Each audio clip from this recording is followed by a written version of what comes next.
Good morning, Kansas City. Welcome to Uncanceled on KCMO Talk Radio. I'm Kevin Kietzman. We are in on a beautiful Friday. Happy Halloween. Trick or treat. Don't hide in the basement like my friend.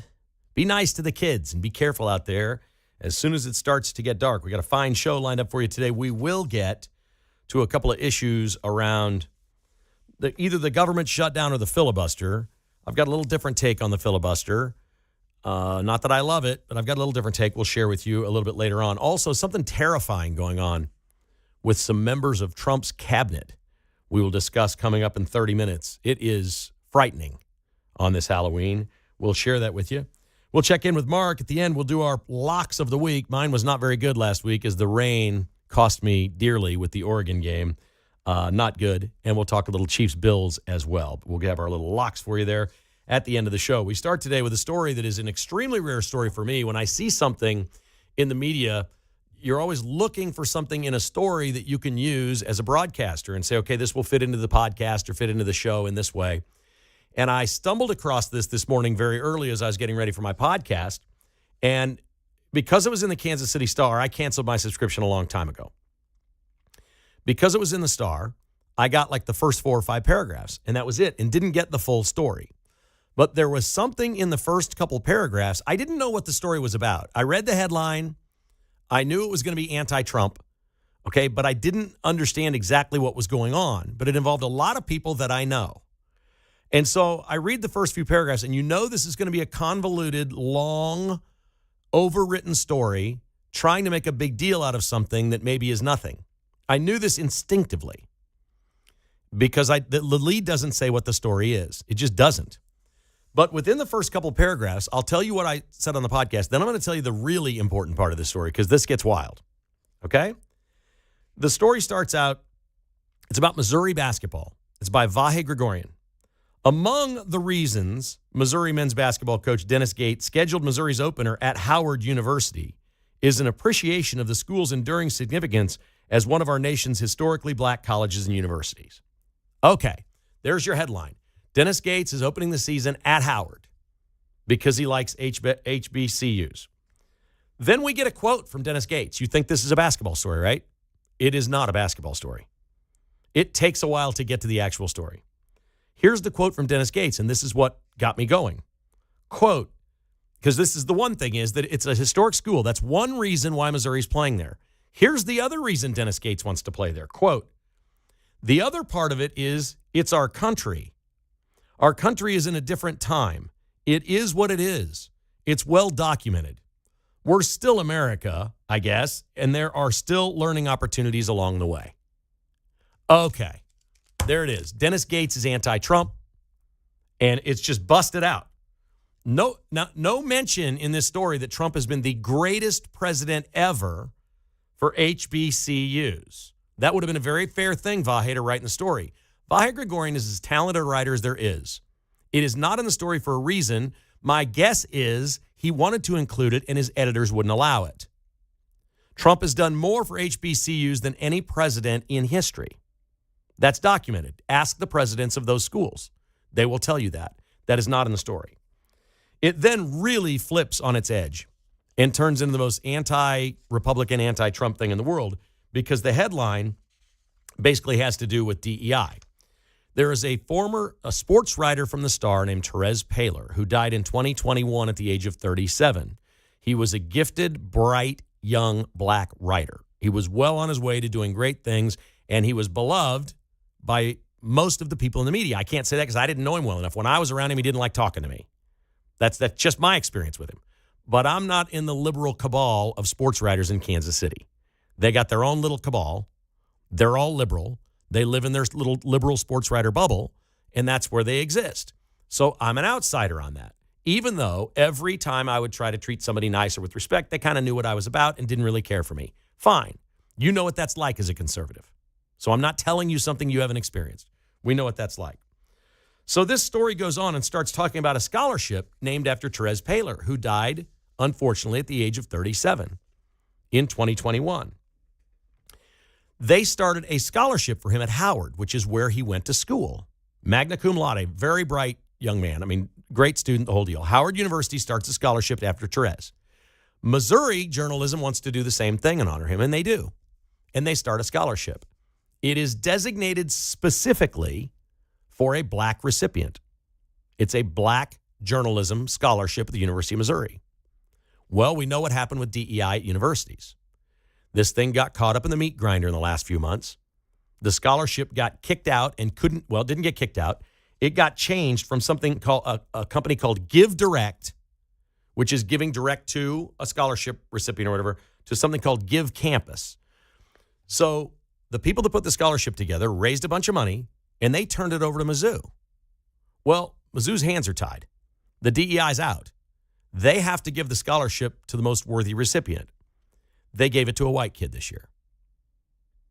And nobody's arguing that Blake Wallace is not a worthy recipient. In fact, the story, deep down in the story, almost to the end, suggests there is no better candidate, which is what I'm guessing is the case. I'm guessing Blake Wallace was the most qualified and best candidate for the scholarship. Apparently, he has a terrible story in his background that he overcame, and he's getting the scholarship. But it created a crap storm with these people. Let's be honest, not Trump, not the change in policy, that a white kid got the scholarship. I can understand why they'd be upset. I can understand why they want to take it out on Trump. This is the most misguided thing I've ever seen. You screwed up when you put your scholarship together. You don't turn it over to the school. I was on a board at Shawnee Mission North, a high school, for 10 years. We raised money, on radio, I'd raise money for scholarships for athletes at Shawnee Mission North that were from not as well-to-do families. They were going to need help going to college. But they were good athletes. They maybe got, and most of them got some sort of an athletic scholarship, maybe $1,000 to go to Emporia State or something like that. Then we'd kick in another $1,000. And we decided who got them, and it went directly to them. We trusted them to pay it for their school. They're going off to college. Great. It was vetted. We took care of it. We didn't just turn it over to a school and say, give this scholarship away in the honor of Shawnee Mission North athletics. We picked the people and gave it to them. So a fundamental mistake here can be corrected very quickly. And it's not in Vahe's story either. A lawyer, I'm sure someone in Kansas City, there's a liberal lawyer somewhere, will do this for free. Start your 501c3, have your scholarship foundation, get yourself a board of directors. You can meet once a year for 3 hours, pick a recipient, and be done with it. And take it out of Mizzou's hands. They can't stop you from doing that. This thing, when you print it out, I'm an old school guy. I printed this story out. It's too long. I don't want to try to scroll through it while I'm doing the show. It's 6 pages long. It's War and Peace. He goes through about how gut-wrenching it is. Colin Kilpatrick, Missouri's senior executive director of advancement, said Wednesday, the school is working to fix what was inadvertently caused by recently changing its crowdfunding platform from Give Direct to Give Campus. So within the story, blaming Trump and DEI and all the crappy things Republicans are doing to black people, boy, you're keeping you down. Now we got a dead guy in the ground, and they're ripping on his legacy. They refer to him as an icon in this story. I'm going to guess most people in this audience have no idea who Therese Paylor was. The people that worked at Arrowhead knew him very well. Outside of that, not so much. He worked in an era of a newspaper where you don't really know who the newspaper writers are. You just don't. Unfortunately, that's just a fact. That didn't mean he was not good at what he did. This is misplaced. This is not DEI going away. This is not the Trump administration. This is not the meat grinder that the state of Missouri, it writes in the story about how shameful the shift was, triggered by the regressive U.S. Supreme Court ruling in 2023 outlawing race-based admissions. Why would anybody think race-based admissions are a good idea? Isn't getting into college about merit? You shouldn't actually be able to even ask. I think we should just take it off everything. Let's take gender and race off of everything we apply for. Just eliminate it. Let's go blind on all these things. Pick the best recipient. Ultimately, per the Missouri Independent, Missouri's Board of Curators last year removed racial and ethnic criteria from 53 remaining donated scholarships and funds because of that interpretation by the state. Okay, the Supreme Court said it's over. It's over. So you think the Missouri board, Vahe, because this is an opinion piece, you think they interpreted the Supreme Court's ruling? Honest to God, Vahe, is that legitimately your stance? The Supreme Court shameful shift was triggered by the regressive U.S. Supreme Court ruling outlawing race-based admissions. And then you say they interpreted the law. Well, now what is it? Did they outlaw it or did Mizzou interpret it? This is one of the, Vahe, you know I love you, buddy. You know you're great at what you do. And maybe your editors just chopped and pasted and did all kinds of crap to this that's driving you crazy. I hope that's the case. This is bad. This is way below what you've done in your career. Way below. You wrote right next to each other, outlawed, because you wanted a hammer on the Supreme Court. And then you blame Missouri for an interpretation. You didn't write, well, the law said they couldn't do it. Which is the truth? Which is it? Which one? Is it outlawed or is it interpretation? Come on, there are so many bad things in this story, folks. I can't. They are grasping at straws on the left. They're on life support. It's killing them that this 20-year Obama reign of terror in this country, forcing race, gender, religion, anti-Christianity, secularism, atheism, all these different things down our throats, it is killing them that somehow getting away from legacy media like the Kansas City Star or your local TV station or ABC, NBC, CBS, the people are no longer consuming it there. They're finding out for themselves on their iPhones or their laptops. They're learning things for themselves, going, what makes sense and what doesn't make sense. People are more educated than ever, and your house of cards is tumbling. It cannot be a surprise. You've been hiding the truth from Americans for over 20 years. This had to happen. There was no way it wasn't. And watching them grasp for straws and try to keep this together in the name of their friend, their dead friend. We're going to use our dead friend's scholarship to go after Donald Trump. Oh, my God. Therese was a nice enough guy. I never really had a long conversation with him. I'd say hi to him. He didn't really talk to me much. He kind of stayed away from me. But you know what? I was a radio guy with a lot of opinions. I get it. A lot of people like to stay away from me, which suits me perfectly. I'm good with that, especially with media members. I get it. It's worse now.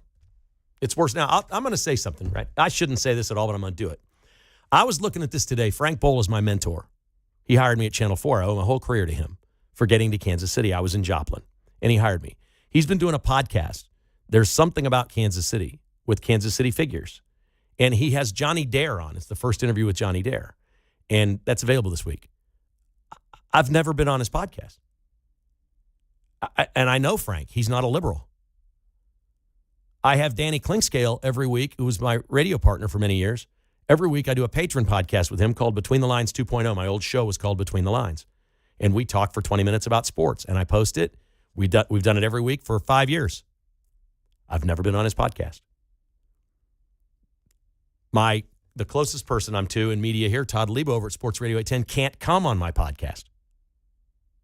Folks, you don't want to know what goes on in media in this town. It's disgusting. It's bad. It's as bad as all the national stuff you think about. It's awful. Now, me living on an island, I'm happy, okay?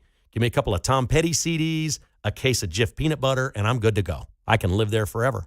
I'll be just fine. I'll watch the sun come up and sun go down every single day and whistle while it's happening. So it doesn't bother me to be any kind of a loner like this. But when I see this is the ruse. This is the 2008 playbook. This doesn't work anymore. This story in the Kansas City Star is an absolute sham. I'm sorry. Run your own scholarship. Don't blame the school. Stop blaming other people. Stop blaming Trump. Stop blaming the Supreme Court. Stop blaming Republicans. America has awakened. We should not get a scholarship or be hired based on the color of our skin. You have every right to do that with your own scholarship. But the school has no right to do that. None whatsoever. It's a state university. They can't pick and choose based on that. They can't do it on religion. They can't do it on age or gender or any of those things. If I want to set up a $1,000 a year scholarship at my alma mater for somebody who's 60 or older, white, and grew up in Mission, Kansas, and has 3 kids, I can do that. But I'm guessing if I turn that into K-State and turn it over to them, that's not going to work. That's not going to work. This is just ridiculous stuff. 913-408-7957. And another thing, if you're a student at the University of Missouri, or you have one there in the journalism school, or you know somebody with the Turning Point chapter at Missouri, somebody go ask Dennis Gates, the basketball coach, what the hell he means about America. All right? This can't end with Dennis Gates. Tell me more, Dennis. What's your grievance with America? Go ahead and spit it out there for everyone in the SEC to see. Do it. Uncanceled continues.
Hey, it's Vince Gallane's Catch My News Show at 11 o'clock after Kevin Kietzman on 95.7 FM KCMO Talk Radio.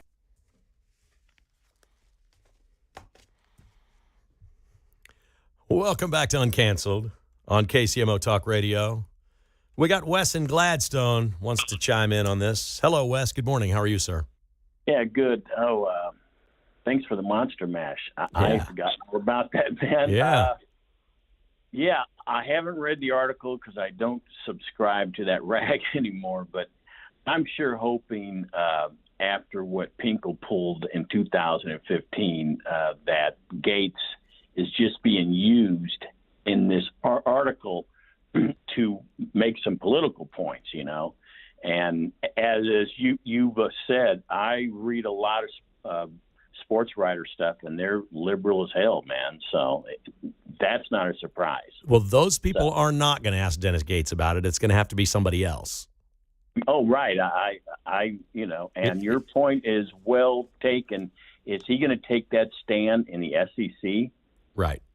Yeah, so let me refresh for our audience what Dennis Gates, the head basketball coach at Mizzou, said about a scholarship that was supposed to go to a black student as it was set up at Missouri, but because the DEI changes, actually went to a very worthy white student. Nobody's arguing that he's worthy. Dennis Gates said Thursday in a Zoom interview with the Kansas City Star, the other part of this is our country. Our country is in a different time. It is what it is. It's well documented. So I need a follow-up. I need him to tell me more. He obviously doesn't like Trump, and he doesn't like what's going on. But if you're going to say that, I need more. Yeah, you know what? It's best just to stay out of politics, man. It is. Now, he was called specifically for this and agreed to do it because they've set up a scholarship at Missouri for Therese Paylor, as has Howard University. The whole thing was about HBCUs and Howard University, and nobody's been better to HBCUs than Donald Trump, and it's not in the story anywhere. They won't even recognize that. They won't even acknowledge that Trump has done more for HBCUs than anybody. Right. He has, in his first term, he gave them more money than anybody. Yes. Even Obama. Yes. Totally funded them when they were struggling. Yeah. And by the way, enrollment is up at all those schools. So everything after what Trump did has worked for them, and their schools are thriving because of this. Oh, yeah. No, it's I sure hope he hasn't stepped in it, man, because it's just not what we need. I know. All right. Thanks for the call, man. I appreciate it, Wes. I don't think he has, because I don't think he's going to say anything else. He's going to say, listen, I was just talking about a scholarship. That's it. I don't do politics. We're a basketball program. I'm a basketball coach. It's a pretty easy out for him, but it will be lame. Guys like me will be able to say, well, that's lame. If you want to talk about it, if you want to hammer on America as she stands right now, and you didn't think anything was wrong when Joe Biden was walking around like the living dead on Halloween night, then I can't help you. You're hardened and you're in it deep, and that's probably the case.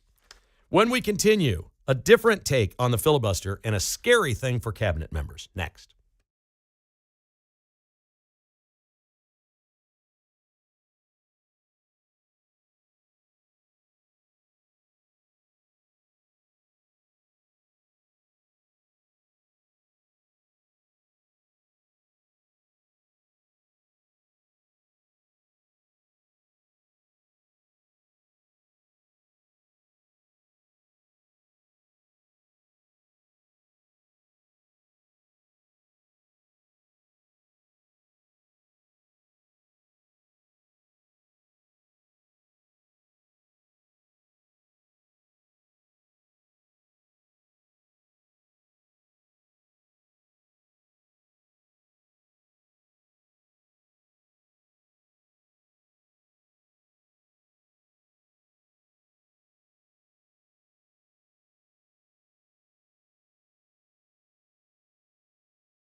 From Smithville to Shawnee Mission, it's Kevin Kietzman.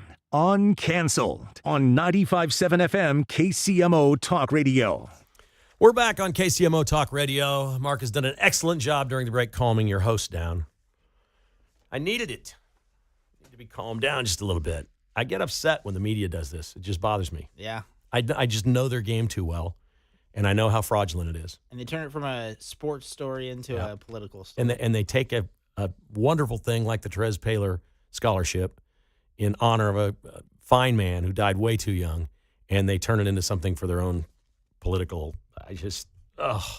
Oh God. There's no end to this, man. There is no end to it. Okay, so I've got a little different take. It's not really different because some callers called in and talked about this on Pete's show earlier today about the filibuster. And, Trump wants to do this, get rid of the filibuster now and go ahead and blow this thing up and reopen the government, which would sort of change things forever, but sort of not. Because I was talking with John earlier, the guy that called in today said, well, why don't they just vote to get rid of the filibuster, open the government, and then just vote to put the filibuster back, which they could do. And since apparently you can do that, if that's the case, I'm not a lawyer, but if that's the case, that means there is not really a filibuster. It doesn't really exist. You can just tinker with it anytime you want and put it back. So if that's true, there is no real filibuster. But what Trump is saying here is we should get rid of it because they're going to do it anyway next time they're in charge. This thing has worked as a line of defense for both parties. It's given them an excuse to be wary of one another, but keep them at arm's length and say, okay, we don't think you can go nuclear on us and make Puerto Rico the 51st state, and you don't think we can do this because of this filibuster. They've sort of honored it. J.D. Vance said a very interesting thing the other night at Ole Miss. He had the podium and was asked a question about why did you do this? Aren't you worried about, you've put the National Guard in Washington, D.C., aren't you worried someday there'll be a Democrat president and maybe there'll be a turning point rally somewhere where they send the National Guard in and arrest a bunch of us? And J.D. Vance said, this was before Trump came out with the filibuster, so I'm wondering if J.D. Vance is the one behind this. So it's about 48 hours before Trump tweeted what he tweeted, right? So J.D. Vance said, we are done playing defense. Okay? They're going to do what they want to do anyway. We've learned that from them now. We have decades of knowledge, and they're getting worse. So for us to say we're not going to take the National Guard and go into Washington, D.C. and make it safe for the people that work and live here, and then he made, of course, the comment again, there are Democrats that are thrilled we've done this because it's a safer place, whatever. For us not to do that because we're afraid of what they're going to do, we're done with that. He said, we're just flat done with that. And that's the first time I've heard that. We all know as conservatives that we believe we're the party of reaction, that there is an action. They try to put more government in place, and the Republicans are sort of like the Constitution. We're going to try to be the party like the Constitution will tell you can't do that. Okay, that's who and what we are. We want limited government. We don't want more new things. We want less things. Okay? So when I heard Vance say that, I thought, well, wow, that's really great to hear that because that sounds, in theory, terrific. We're done with worrying about what they're going to do in the future. When we're in charge, we have to do what's right. We have to fix things and do what's right. And eventually, people will recognize that those are the good times, that the better things happen. And then I heard Trump say, well, it doesn't make any difference. They're going to break the filibuster anyway. The second they're in charge, they're going to get rid of it, so why not us? Pete made an excellent point. This doesn't seem like the hill to die on, but why not? The Democrats are going to do it anyway if you really want the government open. Now, the other school of thought is that Trump is just trolling, that's it. He's just trolling the Democrats, that he'll be terrified. Trump's all about the art of the deal, and that's a pretty good negotiating trip with a chip with the Democrats. We'll blow this filibuster up. We'll do it anyway. You'll get nothing and like it, and your Obamacare subsidies December 31st will be gone. That'll be it. We're just going to reopen, and we're not going to talk to you until January. That's a pretty good negotiating ploy. Do you think Trump cares if he's the guy known for ending the filibuster? I don't think. I'm telling you, this is a president got shot in the ear. He's been impeached. They've all come after him. He played golf. A guy was in the bushes with a rifle. You think he's got any fear of people going, oh, he got rid of the filibuster? Trump doesn't care. He sees a clock ticking, which is more than likely next November, the midterms, and is thinking, I've got to get everything done before next November. They've done so much in 9 months. And he's thinking, okay, I got about 11 more, 12 more months. Got to get done what I got to get done. And to sit here and do this is a waste of everybody's time. So I'm not sure. I don't know if this is a negotiating thing by him or if he really wants it. His instincts and intuition on these are excellent. We know that about him. I don't want to be the guy that sits here and is just like, oh, I believe everything Trump says, oh, yeah, this and that, because I always want to be skeptical. This one I don't know. I think he really wants to get rid of it. This is a guess. I think he really wants to get rid of it and move on. And his instincts tell him that it's just the right thing to do because the Democrats are going to get rid of it anyway. But I think the bigger question is there really a filibuster? Does it even exist? If you can really vote to get rid of it, reopen the government, and then vote to put it back, then it doesn't really exist. It's a yellow light, not a red light. I'm not sure. I really don't do conspiracy theories either. I don't very often. I get a lot of emails. I hear from a lot of people. We get calls here. A lot of people think a lot of nefarious things are going on, and there are. If you want to talk to me about what Democrats are plotting, I'll listen to that all day. But a lot of things about, did Benjamin Netanyahu order the hit on Charlie Kirk and things like that? I'm like, come on, okay? No, we're not going there. There's a lot of people think that. That's in dark places in the web, whatever. But no, we're not doing that. But this one really got my attention. We got a lot of things going on right now. We've got a closed government. We don't know why the Democrats are keeping it closed. We don't know why. There's an election Tuesday. There's a communist running in New York. There have been Antifa riots and rallies. There's a change at the top of ICE. They're putting Border Patrol people at the head of most of the major cities' ICE units. There's a lot going on, a lot of moving parts, and a lot of communists rising in this country. Most of them, if not all of them, aren't citizens. They're just here. A lot of them are from faraway lands. I'm not talking about border crossers here. They came here, and they're doing in Dearborn, Michigan, and places like that. They're doing a number in real places. They're doing it in New York. We've seen them. They hate Jews. We know who they are. We know what they want. They want to overthrow America. They want death to America. Doesn't mean we want to shoot everybody in the head always. Death to America means we don't like what America is and stands for. We don't like freedom and liberty. We want tyranny. We want to take it over. We want to install our religion and change everything. Or lack of religion for some communists, whatever it may be. And so I read this story yesterday that 6 members of Trump's cabinet are living on military bases in the D.C. area. And it occurred to me, if I was a kid in school and they were teaching me history, and they said it was getting so bad before the Civil War, Abe Lincoln's cabinet members had to go live on military bases to be safe. We would read that in a history book and go, oh my God, those must have been the craziest of times. Cabinet members, in order to be safe, had to live on military bases to be protected from the nasty Southerners, the slave owners, the Confederates. This is where we are in America today. Kristi Noem, Stephen Miller, Marco Rubio, and others unnamed, at least 6, they believe there's more. They believe it could be 10 or 12.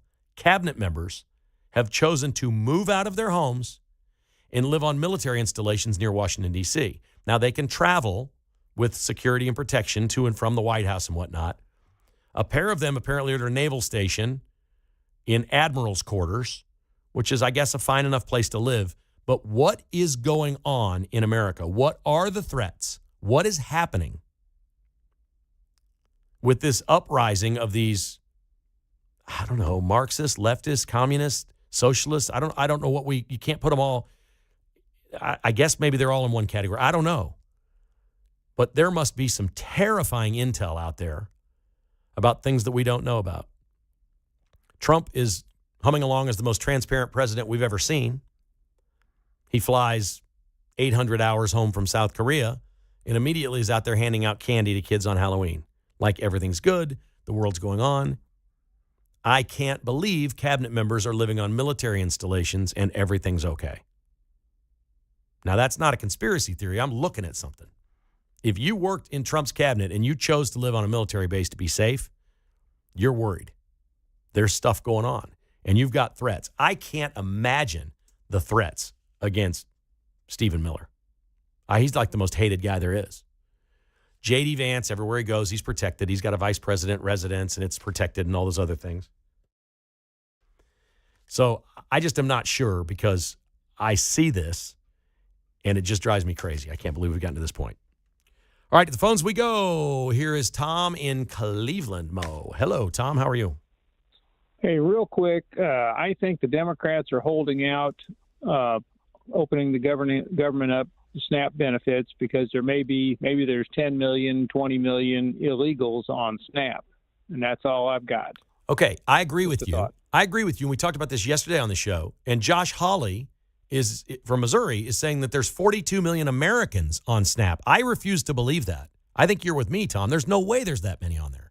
If they are, that program's a complete fraud. Would you agree with that? I agree. Yep. All right. Excellent call. Thank you. I do believe if the numbers that we're spending on SNAP doubled in the last 5 years, there's only one reason it doubled.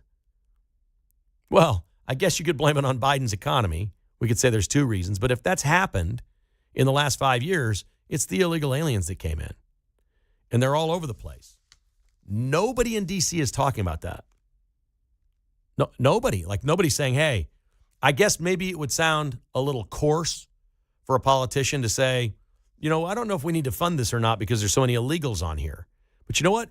Maybe the people that really need it need to hear that. Because there are people that really need it. There's elderly. There's people that can't work.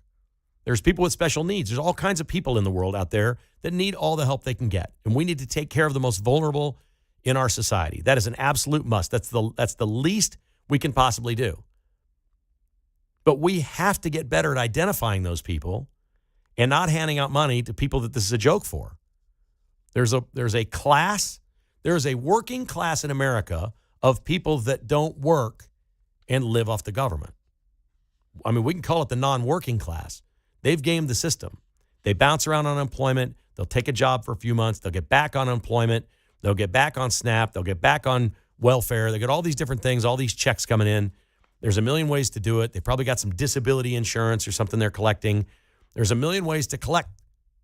It's almost like we need to get these health insurance companies or life insurance companies are pretty good at vetting people. Like you hear complaints saying, well, I had a claim and I should have got mine and you didn't get it. Maybe we should put somebody from the insurance industry in charge of SNAP. Vet all these people, find out who really should get it. I mean, this is a great discussion for us to have. For those out there that need it, it's unfortunate you've missed a payment on your food stamps. Blame the Democrats. All they got to do is say yes and reopen the government where it was functioning 32 days ago. It just isn't that complicated. All right, we come back. We're going to talk a little football, lighten it up a bit. Me and Mark with our locks of the week. I'm staying close to home, but I don't know which close to home game it's going to be.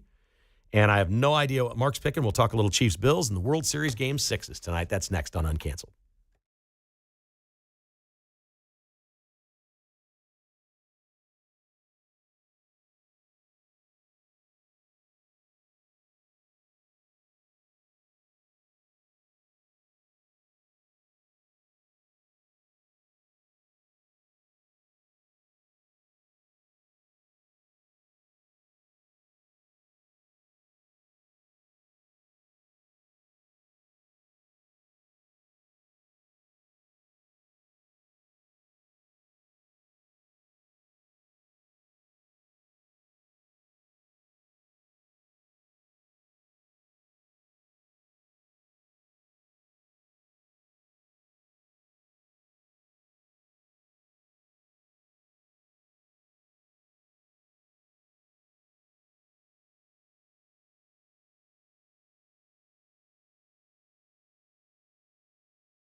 From Lawrence to Leavenworth, it's Kevin Kietzman. Uncanceled on 95.7 FM KCMO Talk Radio. Word has it Gayle King is out at CBS News. Big changes at CBS. They have dumped their DEI program at CBS News. They have a new owner. They tried to hire Brett Baer, and now they're after some other conservatives they want to hire. We'll see what happens. This is going to take a little bit of time. I like following some media news, but that's good news. Like to see them balance out what they do. They don't have to be Fox News. They don't have to do that. Just play it fair. Be fair. That's all we're asking. Netflix and Apple are looking to acquire Warner Brothers Discovery. It may not be the television channels. That's CNN's parent company. Warner Brothers Discovery and other media, Discovery Channel and some other big channels. They own lots of channels. The thought is what Netflix and Apple want is the Warner Brothers movie studios and every movie that they own. They like the catalogs. They buy the rights to everything Warner Brothers ever made. That would also be Warner Brothers Television and things like that. So that's interesting to watch. Those big tech companies are just, the media companies used to be huge, and now the tech companies are just buying them all up as subsidiaries and rolling them in. It's just fascinating to watch what's happening with these companies. Crazy stuff. Okay, let's do our picks. Mark Van Sickle with us, Mark Van Parlay. You got a big parlay you talked about on with Pete earlier today. Buddy, you need the Bills to win the coin toss.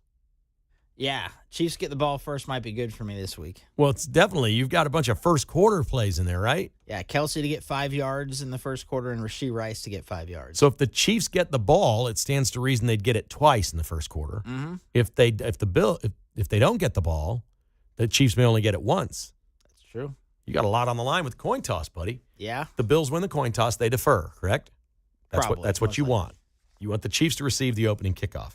Okay, I'm going to go with a two-team parlay, which is against what I normally do. This pays plus 260. I'm taking KU and K-State. KU is minus 23.5 against the worst team you've ever seen, Oklahoma State, and they're at home. KU is.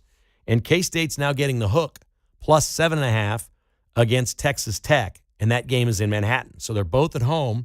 Kansas State has lost 4 games this year by a combined 13 points. That's crazy. They're getting 7.5 in this one. I think they could at least keep it within touchdown. I think they got a great chance to win it outright. I like that. I think I'm going to add the Chiefs to that and make it plus 512. Well, you might have just wrecked it. What if the Bills win? No, I'm not going to do that. That for would the make show, it plus 512? Personally, for me, I might play that. I just looked at it. Have you ever bet against the Chiefs? Anything? Do you ever see anything on the other team going, Cook is going to get more than 68 yards? I have, but not often. Yeah, you have, but you can't remember. Yeah. I just love it. Like, your whole parlay is nothing but great Chiefs stuff. Oh, yeah. And I was going to look at Cook under on his rushing because the Chiefs are so good against the run, but then that makes me nervous that, I'd jinx it and it would take over. All right, you're going college football? I'm going to go college football. My pick this week is going to be Ohio State at home over Penn State. 19.5, it's a big number, but Penn State has not been good since they essentially had to fire their coach. They lost their starting quarterback, and it's just been a mess over there. So I'm going to go Ohio State, the number 1 team at home, 19.5. Yeah, it's a team in turmoil. And if you're Ohio State and can thrill your fans by winning by 40, you can run it up on this outfit because there'll be a new regime in the next year. There's no payback. And everybody thought this was going to be the game of the year. Yeah. And no, it's not like that now. Coaches will be wary, go, okay, well, I got to play this guy next year. I don't want to run it up. That doesn't exist. They'll run this thing up if they can. Mm-hmm. No doubt about it. I like that. I like that one a lot. Okay, in the Chiefs-Bills game, I heard John say earlier today this is a 50-50 game. He's dead on. I can't pick the Chiefs in this. I can't. I like the Bills to win in a close game. I know that's not nice to say in this town, whatever. But for some reason, this is what the Bills do. They win the regular season game and lose the postseason game. Does everybody remember how the Chiefs used to beat the Patriots when they came to town? When back in the 90s, the Bills came to town. When Denver came to town, they'd go on and win the Super Bowl afterwards, but they'd beat them at Arrowhead. The Chiefs were the regular season champs. That's Buffalo. It's true. It's been that way the last couple of years, and before the season, I had the Bills winning this game. And I always pick the Chiefs, but before the season, I thought this is a Bills game. But after the last 3 weeks, I think that the Chiefs can get it done. I've switched my pick. Of course they can get it done. Everybody knows the Chiefs can win. I'm not saying the Chiefs can't win. It just sounds a little too good to be true because this is Buffalo's game of the year. Yeah, this is it, man. It's almost like their Super Bowl. There is no reason to believe that Buffalo will not play its best game of the year. It's true. So the Chiefs will have to force them out of their best game of the year. That's by hitting the quarterback, forcing fumbles, taking the ball away, something like that. Yeah, big defensive game coming for the Chiefs would get a Chiefs win. Game 6 of the World Series tonight. If Toronto wins, it's over. What say you? I think Yamamoto gets it done and we go to a Game 7. Game 7 tomorrow night. And then it gets really complicated because all the college football is going to be on. What am I going to do? What does a boy do?